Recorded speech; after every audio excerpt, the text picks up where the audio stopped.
Stop calling her Supergirl, Marissa snapped.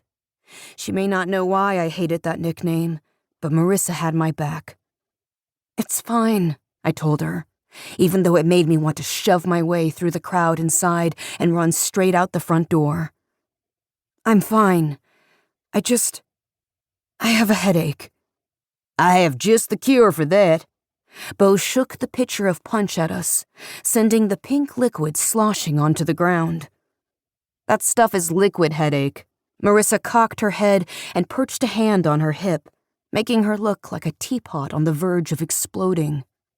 Although if she knew I was comparing her to something a song called Short and Stout, her exploding would be the least of my worries. If you valued your life, you did not refer to Marissa's diminutive size. Calm down. I'm just playing around, Bo said. She glared up at him. He grinned. The group hovering on the porch let out a loud whoop as Bo gave up on us and moved to refill their cups. Marissa sighed and gave a huff of defeat, sending dark curls dancing around her face. You want to go? Why don't you stay? There's no reason for me to ruin your night. No way. She looped her arm through mine. I haven't seen you in almost 2 months. You owe me major catch-up time. Plus, I'm going to get pregnant if I stand on that dance floor any longer. She gave me a wry grin and pulled me toward the side yard where we could make our escape unnoticed. I thought she was going to let me off the hook, but when we got to the street, she tugged me to a stop. Are you going to tell me what that was back there? What do you mean? I dug through my purse for my keys, feigning innocence. Marissa bit her lip and looked away, and I felt the familiar knife of guilt slice through me. Lying to Marissa was a skill I'd acquired out of necessity. She would hate me if I told her the truth. Everyone would. You never minded when people called you Supergirl before. What gives? I'm just over it, that's all.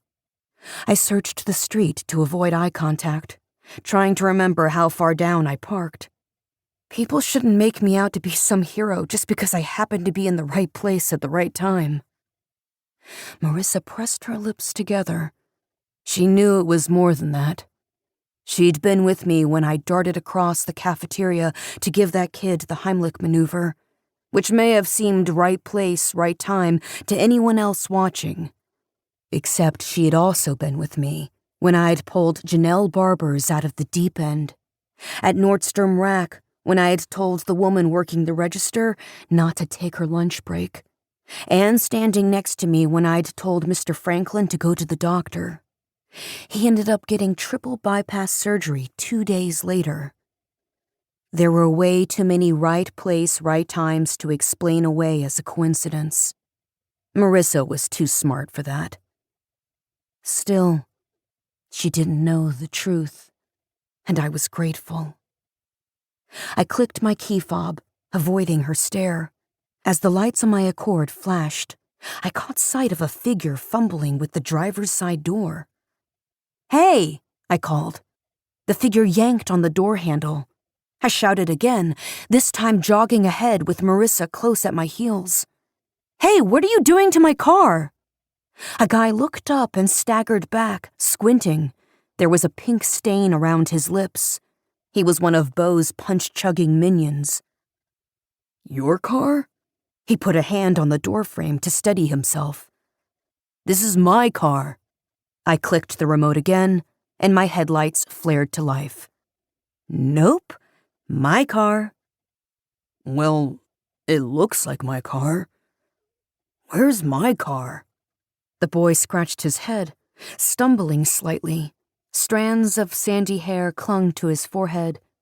In the muted glare of the streetlights, it was difficult to tell exactly what color his eyes were, blue or green, maybe both. Either way, they looked unsteady. He looked unsteady, like he'd been riding a tilt-a-whirl and his feet were still adjusting to stable ground.